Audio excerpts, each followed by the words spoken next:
On a une semaine consacrée aux enjeux sur la recherche agronomique en Méditerranée. Il est vraiment urgent de mettre en place une recherche coordonnée et intégrée sur l'ensemble du bassin méditerranéen, associant les chercheurs des pays membres de l'Union européenne et les pays non membres de l'Union européenne, du sud et de l'est de la Méditerranée. Je crois qu'en tant que chercheur, on sait que c'est une région instable, difficile.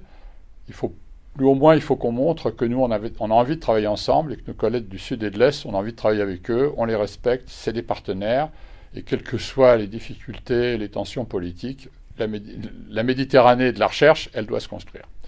Et donc là, il y a une première phase, un premier projet qui a duré 5 ans, qui a été prolongé par un deuxième projet ARIMNet 2, et qui maintenant débouche sur un nouvel outil, bien plus important, qui relève de ce qu'on appelle les articles 185 du traité de l'Union,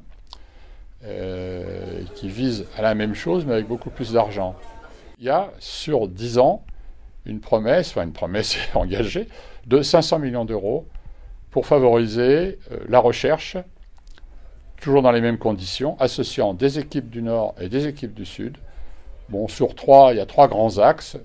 On va retrouver les priorités que je vous ai dit, les 3 d'ailleurs, la gestion de l'eau, les systèmes de production, l'alimentation et l'agroalimentaire.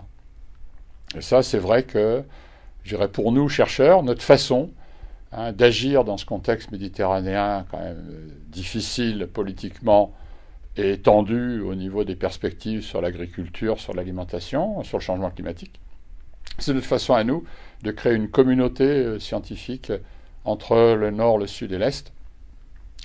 Et on en a vraiment besoin, je pense aussi d'un point de vue culturel.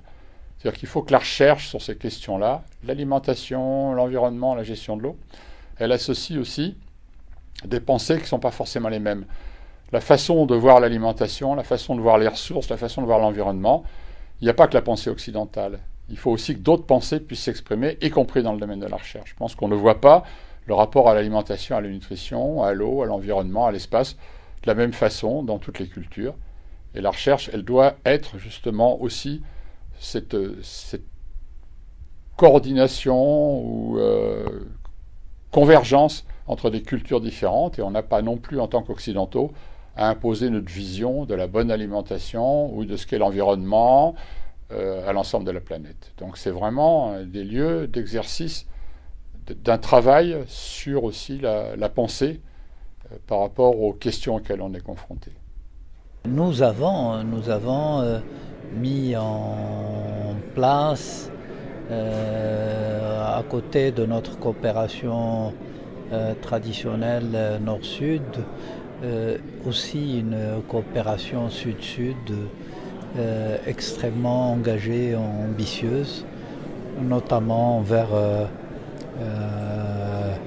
l'Afrique et le Maroc, fidèle à son histoire et à sa tradition, mais son expérience dans le domaine du développement agricole au service des pays africains.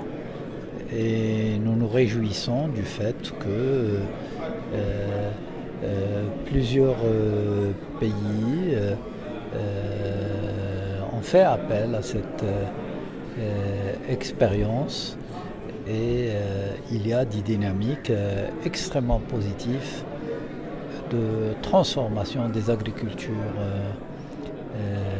africaines.